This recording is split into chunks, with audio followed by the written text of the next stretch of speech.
Your Wait for another 2 minutes and we'll start the session today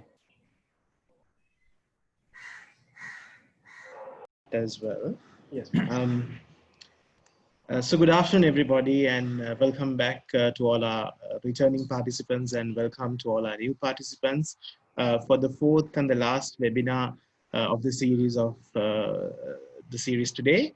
So on behalf of the Ministry of Skills Development, Employment and Labour Relations, together with the Tertiary and Vocational Education Commission of Sri Lanka, I would like to warmly welcome you all to the fourth and the final webinar in celebration of World Youth Skills Day for the years 2020.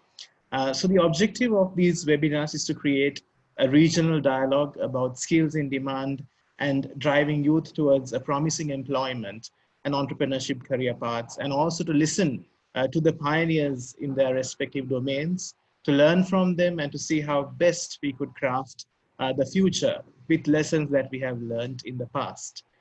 With this, I would like to warmly welcome Professor Shyamal Majumdar to commence the session on the theme of this year's World Youth Skills Day, that is, Skills for Resilient Youth. Professor Shyamal was the former head of UNESCO UNEVOC that drives the World Youth Skills Day campaign internationally. And Professor has also been the former Director General of the Colombo Plant Staff College in Sri Lanka. Professor Shyamal, over to you, sir. Good afternoon, Sharada, and happy World Youth Skill Day. Perhaps you all aware that United Nations has decided to celebrate this day from the year 2015 under the proposal of Government of Sri Lanka.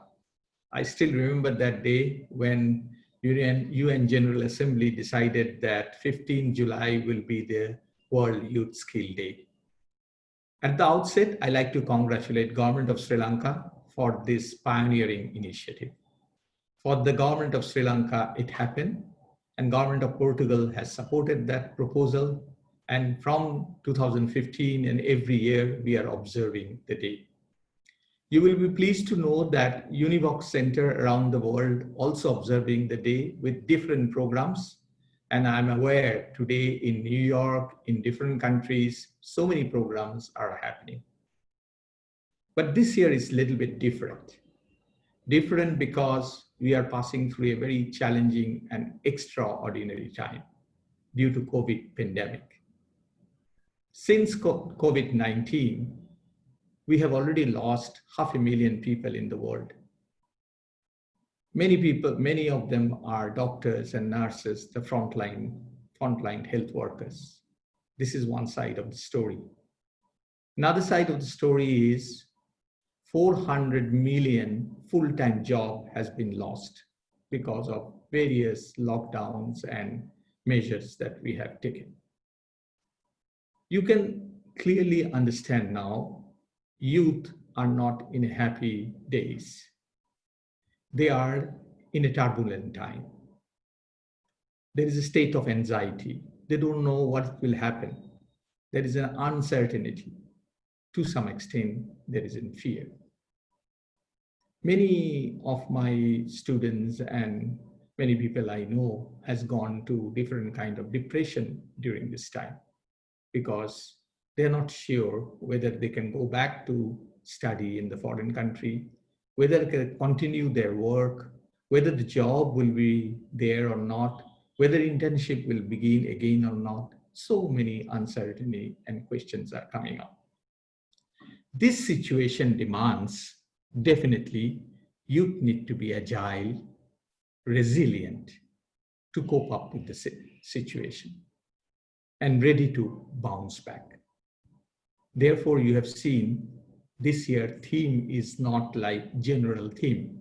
This year theme is skill for a resilient youth.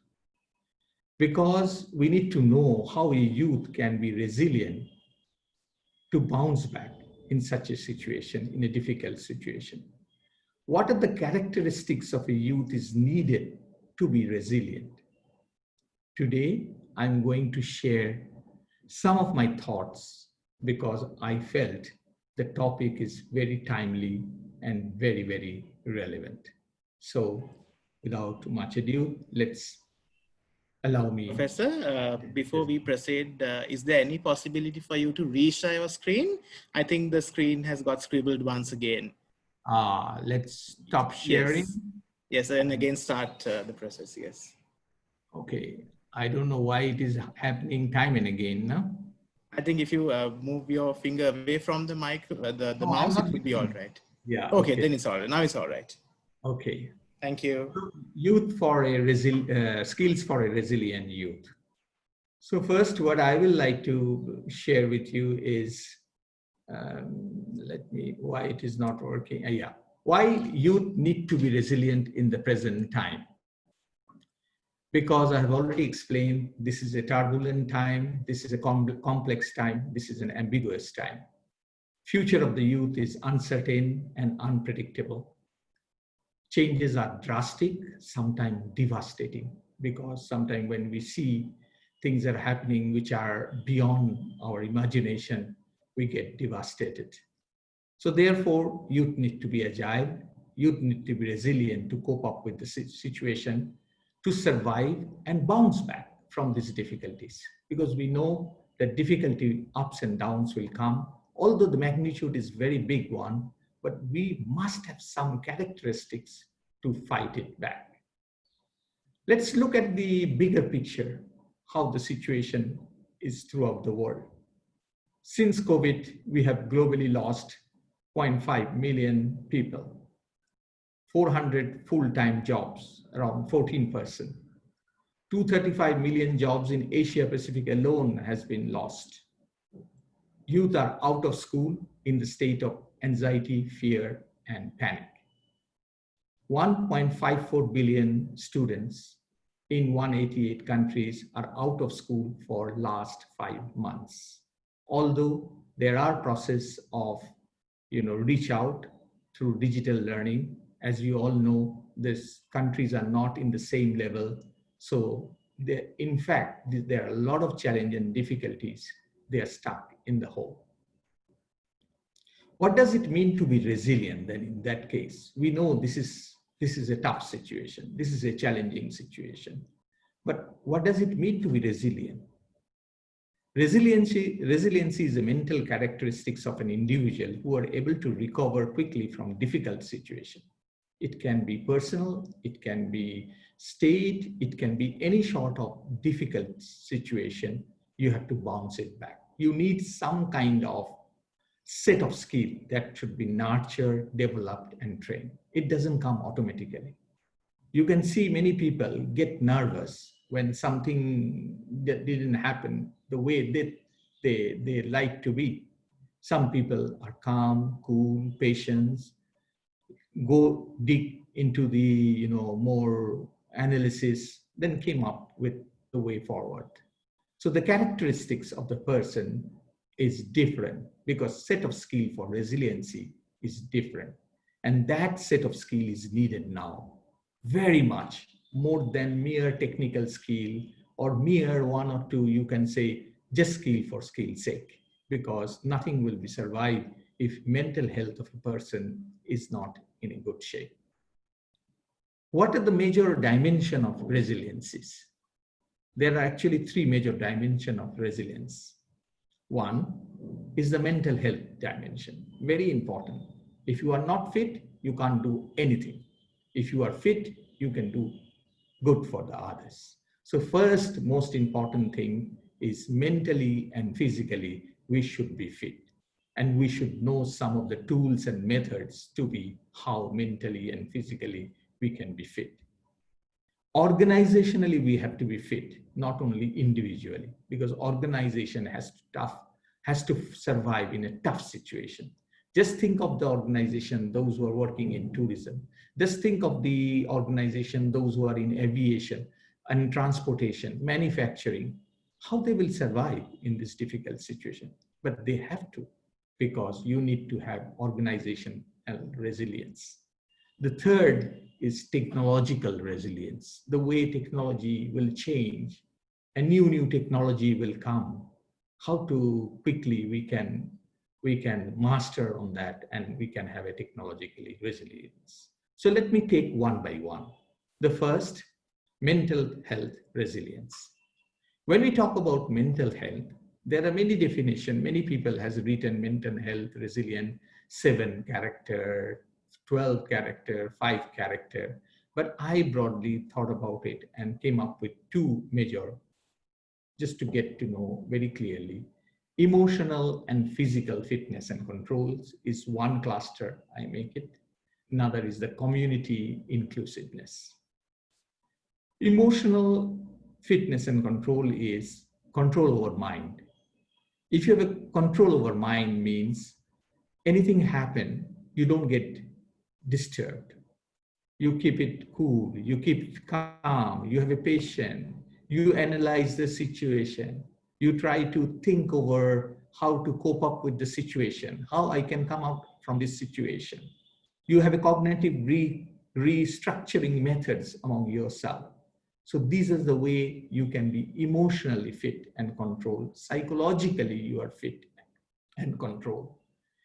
But at the same time, if you are physically weak, during this time, many people get physically very weak because they are on the laptop or smartphone, looking at the screen all the time, staying in the home, no sports activity, neither going out. So what is happening? Their physical, ability is going down very fast. So how do you recover that? So you need to come up with some kind of modest exercise, yoga, little bit of meditation. Keep control about a physical fitness is very, very important. So physically fit and mentally fit is one of the conditions to be a resilient and mental health condition. Then if these 2 conditions satisfied, you have to be also community inclusiveness, because this is a pandemic situation. You must engage with the community. You have to learn from the mistake. Every day we are learning from mistake. Look at the way the country after country is fighting COVID. Every day they are changing the rule. They are getting situation they never thought the situation will go that way. So learning from the mistake is one of the key learning parameter we have to do. We must have a social skill, like to communicate. Like when we say social distancing, personally, I don't like the word social distancing. I will say physical distancing, but socially connected. Socially, we cannot be distanced. Socially distancing is a wrong word we have chosen. We have to say physically distanced, but socially we have to be connected. Because if we are not connected during this time, you will feel helpless. You have to share, you have to talk, you have to reach out, so that you have to every day have to make the community inclusiveness. So this is the part of mental health resilience. Second is the organizational resilience. Individually, if you are a resilience, doesn't mean your organization will be automatically resilient. Because the ability of an organization to bounce back with minimal interruption during a major crisis is called organizational resilience. Suppose an organization of 10 or 20 or 100 workers. If you go to that organization, like in an IT, in information technology company or developing company, we call it flat organization. Why we call it flat organization? Because everybody sits in the same floor. You don't know who is the boss, who is the actually working under whom. Why? Because any flat organization has got 3 components. First, everybody is competent. This gives a confidence. Everybody is confident enough and competent enough. And everybody has an integrity character. They trust. They help each other. They work as a team. As a whole, they are one, not divided. And they are also full of connection, resourcefulness. So suppose an organization, somebody has a serious illness during COVID time. Maybe he's the big boss. Doesn't mean the organization will be shattered. If the organization is a flat organization and possesses these 3 characters, I think you will never know that with minimal interruption, they will switch over to the leadership. So everybody is boss and everybody is the worker. This is the concept of organization resilience. There are many methods has come up on organizational resilience: communication, resourcefulness, integration, confidence. All these things make an organization worth trusty and there. Apart from these two, we do have to think about technological resilience. This is very important. I will illustrate this one in more detail. What is technological resilience? As we know that technology is changing very fast, we are preparing the learner for technology that are not yet invented.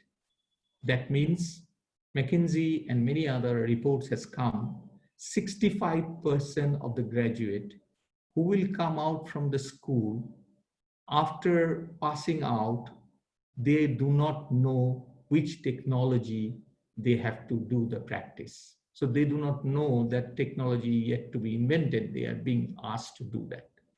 Now tell me, if you are a graduate and a student, you passed out mechanical engineering or chemical engineering or ICT or whatever discipline, you have been taught with certain set of tools and technique. And when you got a job, then the employer is telling you that is obsolete. This is the new technology has come. Do you know this? You have two answers to say. One, you can say, no, this is not part of my curriculum, so I will not able to do that. There can be another way you can say, sir, I do not know that tool, but give me that tool and the manual. I know how to read a manual. I know the methodology of that program. So I can come back to you after 15 or 20 days, whether I can able to do or not. Means if you see these two graduates, one graduates do not have learning to learn skill, another graduate has got learning to learn skill. So which is very, very important. So therefore, mere technical skills are not enough for future jobs. If you have to get for the jobs and future situation, you have to prepare yourself with 3 sets of skills. The first set of skill is a technical skill or occupational skill. Whatever, if you are a plumber, you are an electrician, you are a software engineer, software leaders, you need a set of skill. There's no doubt about it. If you do not know that, nobody will employ you. But that is not sufficient. As you know that new technology will come, nobody knows how to, nobody knows to use that at that time. So what will guarantee that you will able to learn quickly? That is called transversal skill. In bracket, I have given L to L, means learning to learn skill. Learning to learn skill is the most important skill by which any learner can say that I will able to learn as quickly as possible. Apart from innovation skill, critical thinking skill, creative thinking skill, problem solving skill, adaptability skill, all is part of transversal skill that has come into there. But if you learn this transversal skill only, then you can only generically, cutting across any occupation, you can have some kind of, learning to learn or adaptability skill. But if you are talking of a cluster of skill, like you are working in a field where new technology has come, you cannot able to learn that just mere smartness of learning to learn skill. You have some fundamental knowledge. That fundamental knowledge is today called STEAM: science, technology, arts, and mathematics. If these foundation skills are strong, even if you change the technology very fast, compound with learning to learn skill and foundation skill, you can grab the new technology as fast as possible. That's why vocational education is no more just hands-on. It's a cognitive and hand, both need to be done, because the foundation skills are very, very important to cope up with the emerging skill. That's why science, technology, engineering, arts, maths is very important. All these things will not be in equal amount, will be needed for all occupation. In biotechnology, technology education will be high. and science education might be high. But if it is a different occupation, then the emphasis on arts might come when design thinking or designer is coming on the picture. And mathematics will be the, you can say, foundation one, where much more abstraction, modeling, and simulation has come into the pictures. So as only we can say domain independent generic skill, there's a broad clustering of the transversal skill. The first is intrapersonal skill, like time management. You manage your time very well. You manage your desk very well. Internally, you are a very organized person. So that skill is very, very important. Interpersonal skill, like presentation, communication, teamwork, this is very, very important. Then you need cognitive skill, the thinking skill, creativity, problem solving, that's the skill you must have. And the final one, citizenship skill, that means you must have the 21st century skill that is needed for this workplace. So all this thing cluster, we call it transversal skill. With this idea, now look at what are the post-COVID characteristic or traits the youth need to know. The first thing is ensuring adaptability, flexibility, and learning to learn skill. This is very much important. So if you are not adaptable, not flexible, you don't have learning to learn skill, it will be difficult in the post-COVID, because you never know what kind of technology, what kind of occupation will come in. So we have to be prepared and make ourselves that kind of character, that we should be adaptable, we have to be flexible, and we have to have a learning to learn skill. How to handle uncertainty and risk. There will be a lot of uncertainty will come. Nobody knows what kind of uncertainty will be, but we have to handle it with ease, with calmness, with rock, solid mentality. You say, okay, what is you have to be cognitive restructuring, you have to think over it, and you have to face that risk, the uncertainty and risk. We have to understand disruptive innovation and entrepreneurship. You will find a lot of innovation, social innovation, applied innovation, system innovation, technological innovation. You have a lot of innovation you have, but this is the time of disruptive innovation. You never know that some kind of innovation will come, which will change the way the business will have to be faced. And like post-COVID situation, many occupation is adding on some kind of features which we have never thought of. So there are disruptive innovations are coming up. We have to discard the old way of working. We have to take new way of working. They're pretty sure that salary job will be very limited, and more we have to be entrepreneurial, so that we have to take initiative to take the work, and vocational entrepreneurship will be very, very high. We have to be acquainted with the gig economy and digital platform. Full-time job, permanent job, this will be a dream.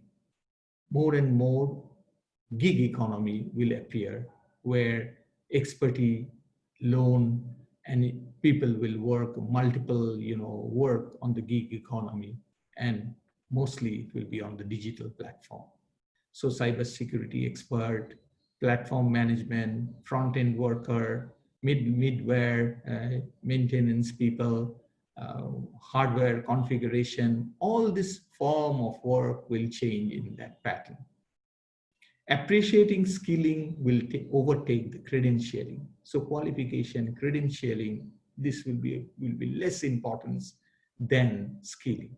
So what competency you have, what you can do, that will be more important than you say that I am PhD, I worked on this, and I have so many things we have done. So more and more this will take on a higher plane. Prioritizing on digital economy will be very high, because it will be the new normal. Green technology is another one. Care economy, I think my previous speaker was talking about that care economy very rightly. This will be, and public health, that will be also another important area. I was trying to answer myself to say that if we have to be a good resilient, we need to also know what will be the new normal in the post-COVID era. The first one is we all know that learning scenario will all change. After the closure of the school around 5 months in 188 countries and 1.54 billion learners out of school, we all know that blended learning will be the new normal. I am very sure that during this time, many countries face a tremendous problem to shift from face-to-face to digital learning. Many countries I know, they don't have any digital tools.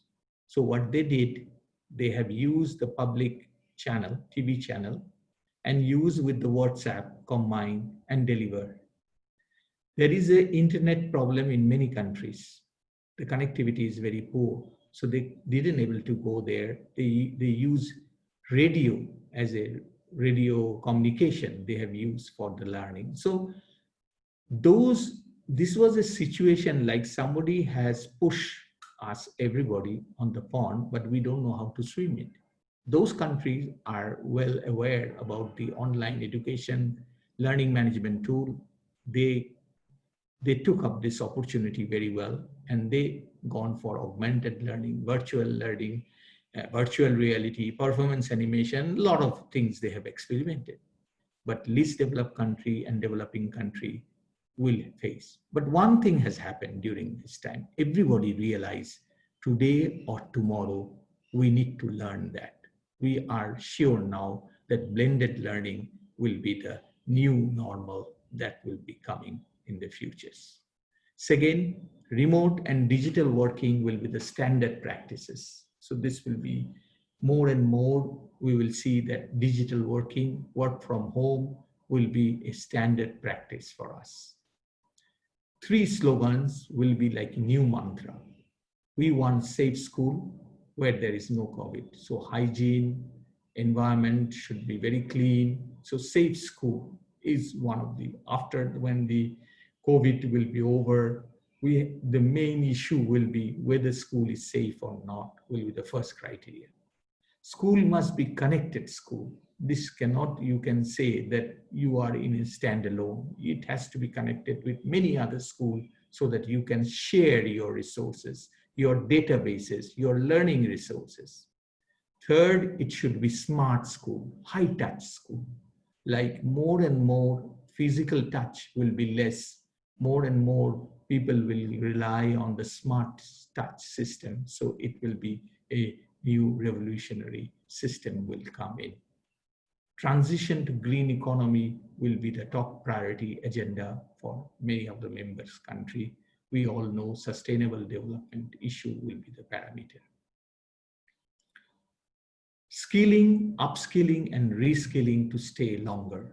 Because if you see very carefully, there will be a decline of many occupation, and there will be also emergence of new occupation. Like I said, tourism will be declined, transportation will be declined. So in that, manufacturing to some extent will be declined. On the other hand, if you see healthcare, you can see pandemic health system, digital services, green technology will be on the rise. So there is need to be skilling, somewhere upskilling and reskilling need to be done. Biodiversity, life skill, and sustainable life skill is going to stay longer because we have not given due importance to biodiversity, and that was the greatest fault. Our development parameter has always been emphasized on economic dimension only. We have not given due importance to social dimension and environmental dimension. That's why every time we thought PPM, like productivity per minute, we didn't bother about how much harm it has happened to the environment. We didn't see the ecosystem of the environment. So that's why this kind of virus, which is coming in a series, it's not COVID first time. You have a SARS, before that you have other virus one by one coming up. So it all says that our lifestyle, sustainable lifestyle is questioned. Our life skill is in question. Our production and consumption system is in questions. So we need to really rethink and gear a new agenda for that. Sustainable development and localization will be the central agenda. As I said, development should not be on one track on economic dimension only. Development should be social, environmental, and economic. And localization, local economy, local community, we have to take care of that. Your root has to be very, very important. And if you not pay back to your root, your country will never be a strong country. Just mere industrialization will not save the world. We have seen lot of damage already done because of these massive pollutions and all this happen. I'm not propagating that we don't need industry, but we need green industry. We need sustainable industry. Fossil fuel base, which destroy the whole environment, is not for us. It might have more profit, but it destroys the human livelihood. Youth will be the future of the society. So that's why youth to be agile and resilient. Because if youth are not agile and resilient, future belongs to them and the society much depends on them. So we need to be resilient on our part. I like to conclude my deliberation with some key messages. The first message, think globally, act locally. You must to have a global player, but you have to act locally. Don't be on a air only, like you are only thinking globally and acting also globally without any root and without any touch on the base. That is not the future. So for this thing to happen, think globally and act locally. Invest in yourself continuously this time. Means skilling, reskilling, and upskilling. Don't waste time. Don't think what I'm going to do.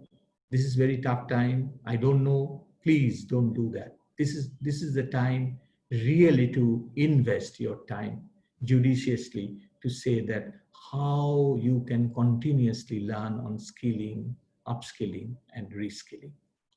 Second, expand your roots in local community.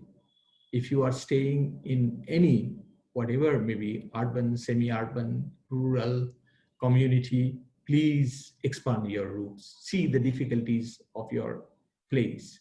Try to come up with the response, because vocational education is not just product industrial theory. It has to give response to the community problem. Communities are facing problem. There are shortage of protective gears. There is a shortage of masks. There is a shortage of testing equipment. There is a shortage of portable scanner. There is a shortage of sanitizer. Everything is a wet subject. Wet can do. And I know that countries after country and many Tibet institution has done a lot good thing. Very excellent work, innovative time. They are example. Follow them and try to do as maximum possible to help the community, to help the society. Widen your network. Don't be alone. Try to set up a network, and that network will be your survival. So always we say partnership and networking is the master key now. Because if you have a good partners, you can avoid duplication, you can learn more. So try to in touch with not only at the community level, at the national level, but also globally and regionally. Utilize this time as an incubation period.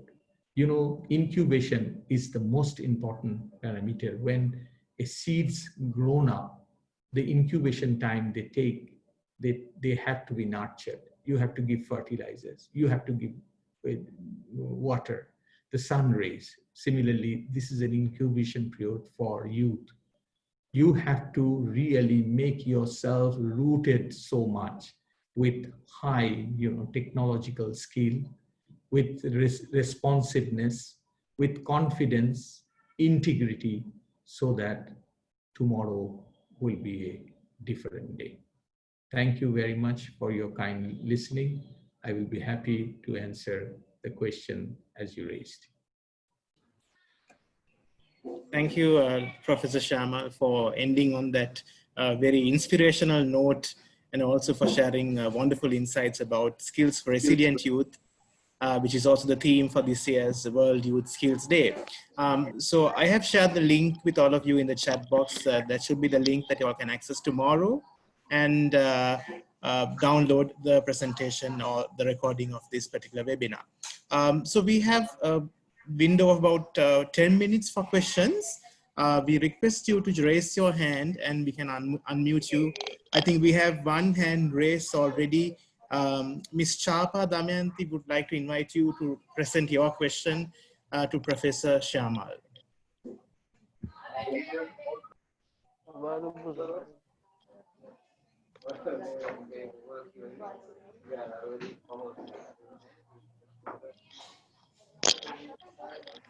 Go ahead, Ms. Chapa.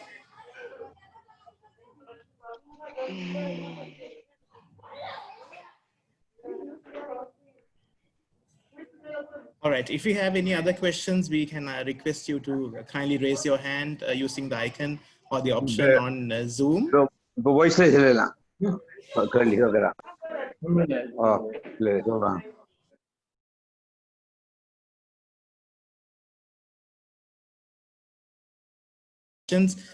We can type in your question on the chat box and we can take any questions from there as well.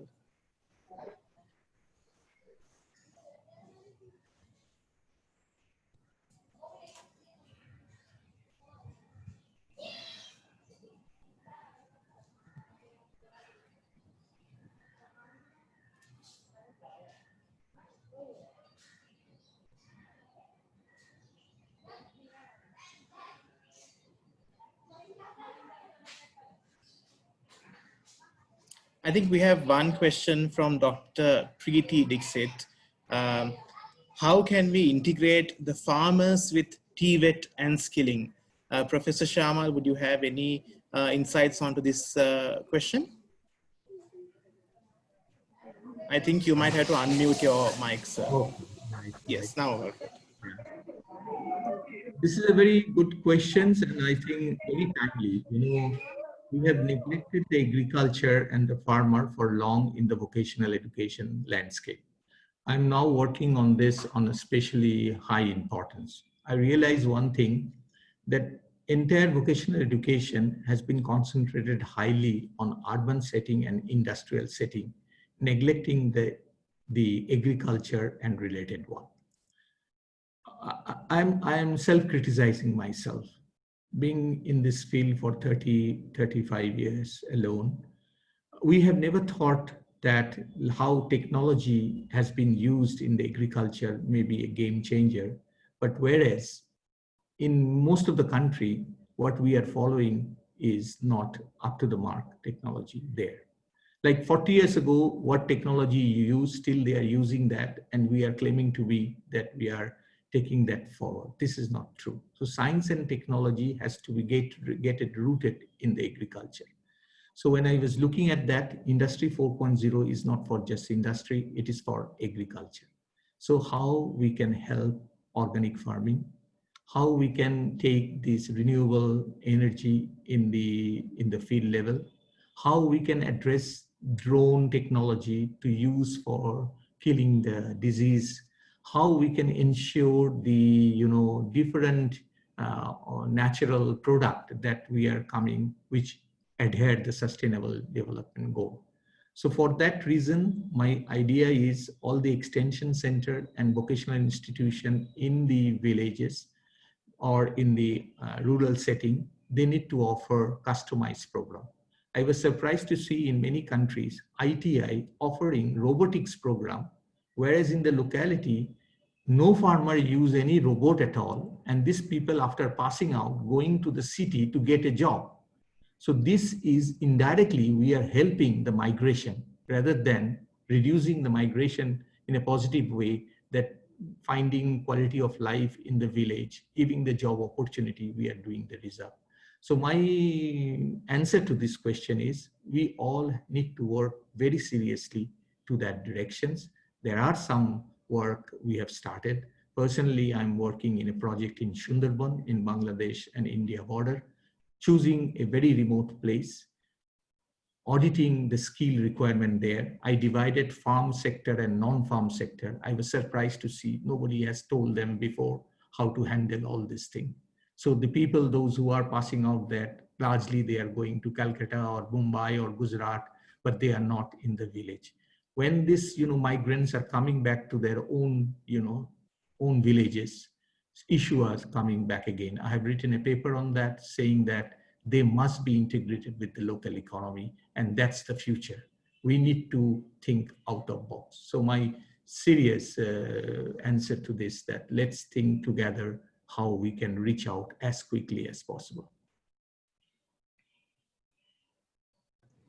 Thank you, Professor.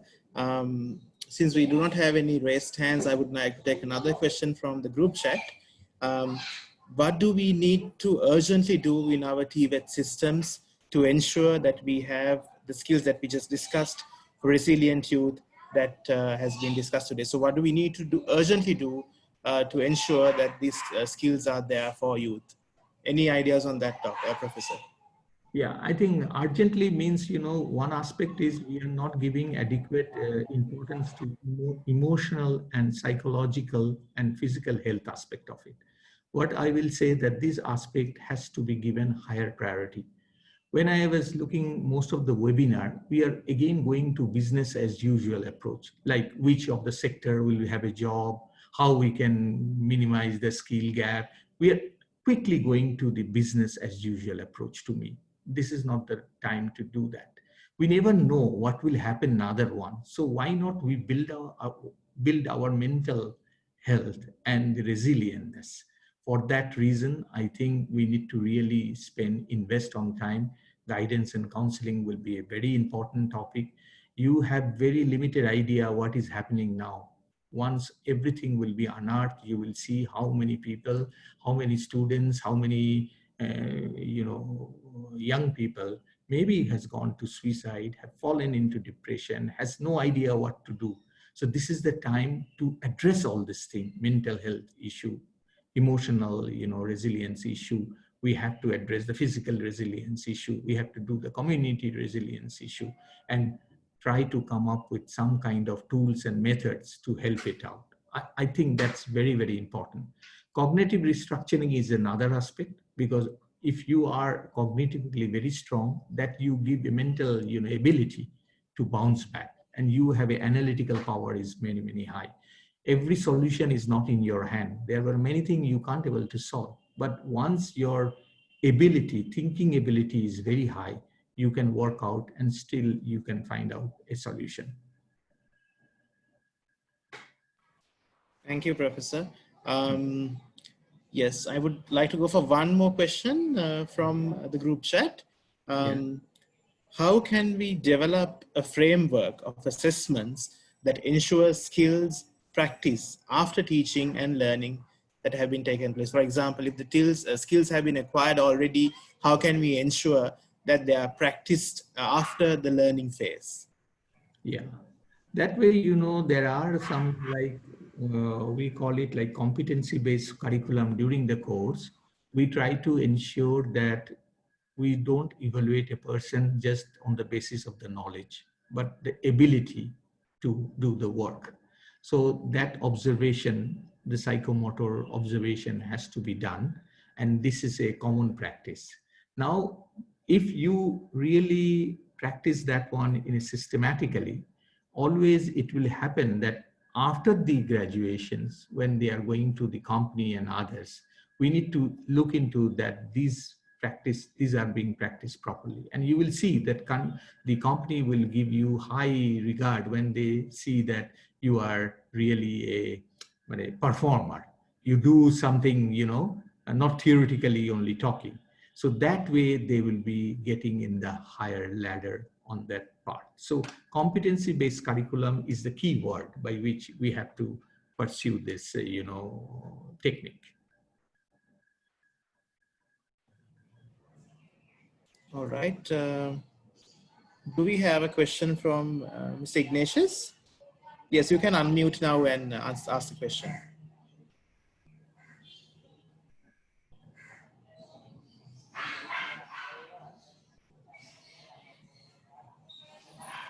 Thank you very much.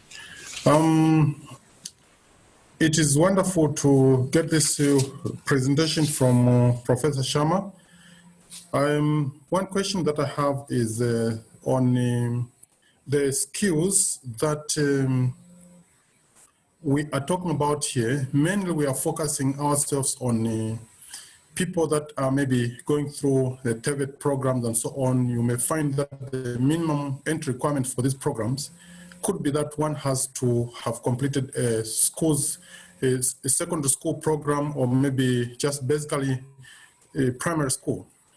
My question lies on this. In some countries like Zambia, we may have a good number of dropouts that have not even gone to school to a stage where they have certification to have prerequisites to enter into these vocational training centers. And such people look down upon themselves thinking that they cannot go for training. And now when we talk about competence-based training, we should be looking at it from the perspective that some of these people can learn skills even when they have not gone to secondary school. And they can produce very good work even when they may not be able to read and write.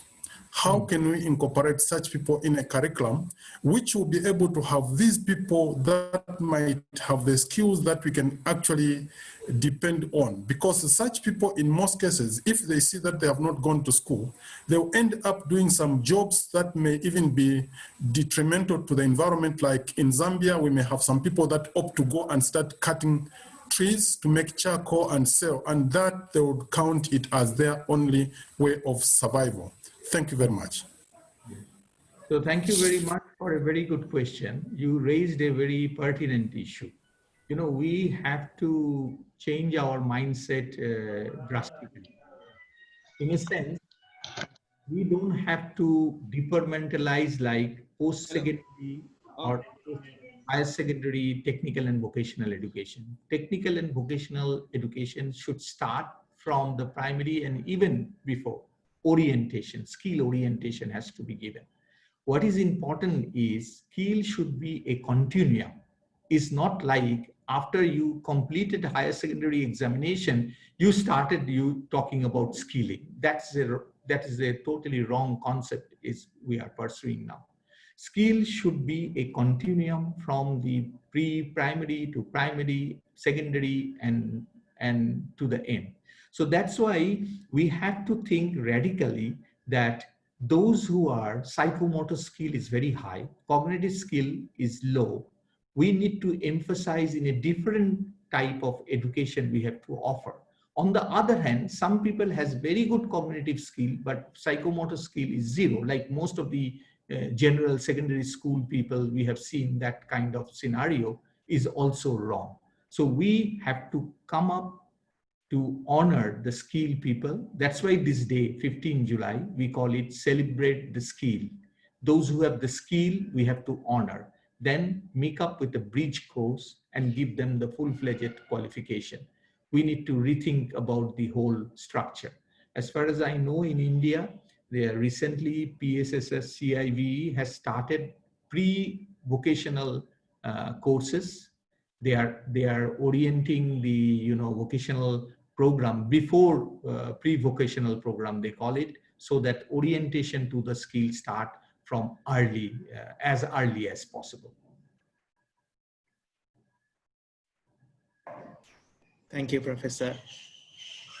I think since we do not have any other questions, we can open for one more question if there are any questions. Yeah.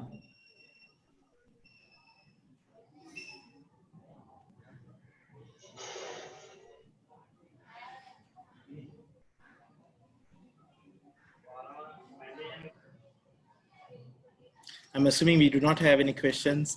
So I would like to thank Professor for his valuable time, and all the distinguished guests or the participants for coming for our fourth and the last session for today.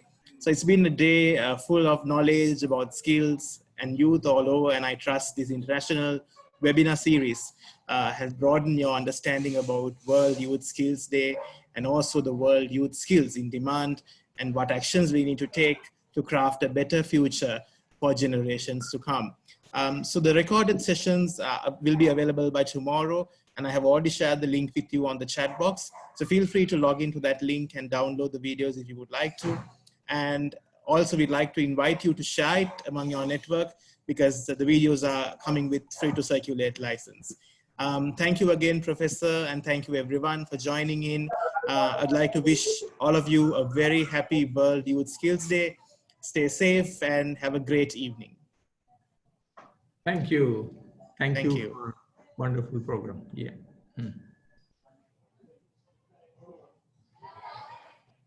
Thank you so much.